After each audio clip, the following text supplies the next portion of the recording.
오토바이 운전자 먼저 갔다 합니다.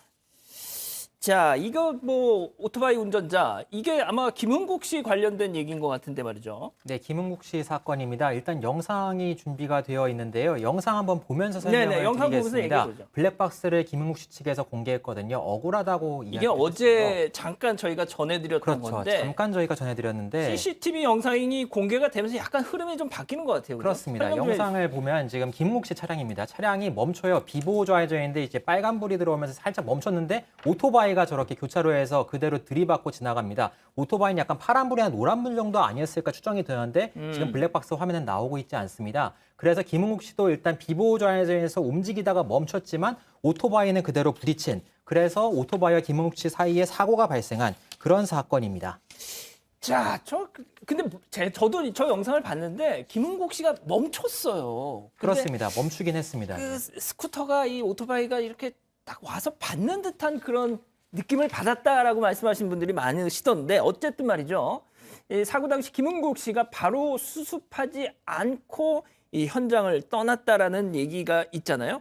네, 자, 그 당시 상황과 소속사 입장도 좀 전해주시죠. 네, 일단 이 오토바이 운전자 주장이 그런 상황입니다. 본인이 이제 부상을 당했고 병원 치료를 받고 있다 이렇게 이야기를 했고 경찰도 이 부분에 혐의점을 두고 김은국 씨를 불러서 조사를 하기는 했습니다. 이 부분은 이제 조사를 받았다는 부분은 소속사도 인정한 상황인데 그 상황에 대해서 이제 조금은 다른 이야기를 하고 있습니다. 김은국 씨 같은 경우에는 본인이 영상에 나오는 것처럼 좌회전을 하기 위해서 이제 대기를 하고 있다가 오토바이가 오는 걸 보고 멈췄다는 거예요. 이 비보호 좌회전 구역이기 때문에 대기를 하다가 갑자기 오토바이가 나타나서 번호판을 스치면서 지나갔고 오토바이가 곧바로 현장을 떠나서 본인은 별다른 조치를 할 수 없었다라고 이야기를 했습니다. 해당 사건에 대해서 이제 뭐 지나가 버렸으니까 좀 잊고 있었는데 네. 경찰에서 연락이 와서 조사를 받았고 보험사에서도 현재 조사를 진행하고 있는 사안이라면서 뺑소니는 아니다. 당시에 내가 뭐 할 수 있는 게 없었다. 이런 취지로 부인을 하고 있는 상황입니다. 자, 이거 뭐 좀 더 조사를 해봐야 되겠지만 변호사님 어떠세요? 저 영상 보시면서.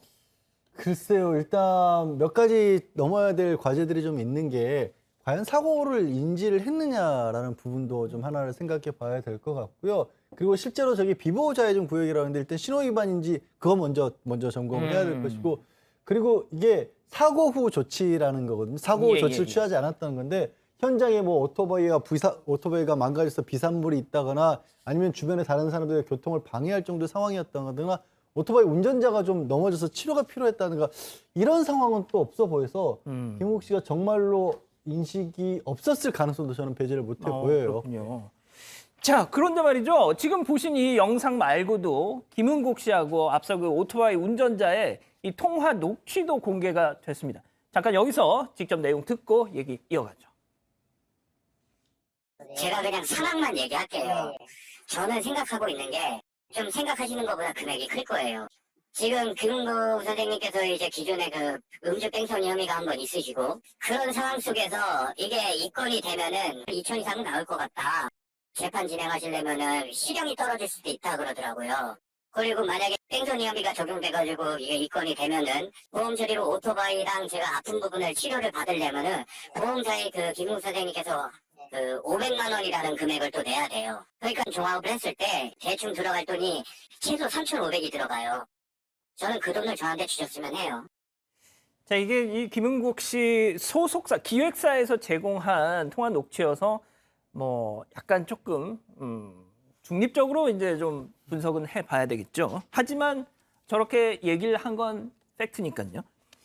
자, 그리고 뭐 지금 들으신 것처럼 김은국 씨한테 아이 뭐 3,500만 원 뭐 최소 그렇게 하셨으면 좋겠습니다. 뭐 이렇게 얘기를 해요. 네, 맞습니다. 통화 내용만 들어보면 그렇습니다. 뭐 이게 전체적인 뭐 처음부터 전화를 걸고 끊을 때까지 전체로 들은 게 아니라서 뭐 저희가 뭐 쉽사리 판단할 수는 없지만 일단 저런 이야기를 했습니다. 구체적인 금액도 이야기했고 이 김은국 씨라는 당사자가 김은국 씨라는 것도 알고 예전에 이제 음주 뺑소니 사고가 있었다는 것도 다 아는 상황에서 저런 대화를 한 것 같습니다. 근데 실제로 뭐 저 통화를 한 거는 김은국 씨가 아니라 김은국 씨가 친한 후배라고 했다는데요. 이제 김은국 씨가 대신 이렇게 좀 대응 좀 해달라고 부탁을 했다는 거예요. 그래서 그렇군요. 그 후배가 통화를 했고 그 통화 내용이 이제 공개된 내용입니다.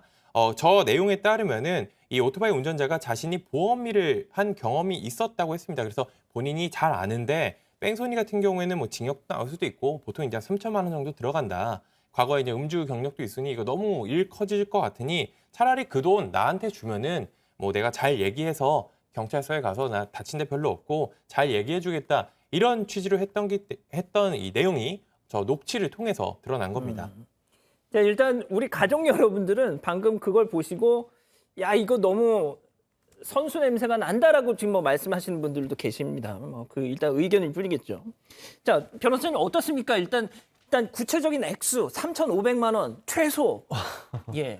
글쎄요, 이제 본인이 이제 보험일을 하셨다고 주장을 하면서 이렇게 제시를 한 건데, 그런데 이게 국가에 내야 하는 벌금이라는 것과 본인이 피해자로서 입은 피해를 배상하기 위한 금액은 엄연히 다른 차원, 완전히 다른 거잖아요.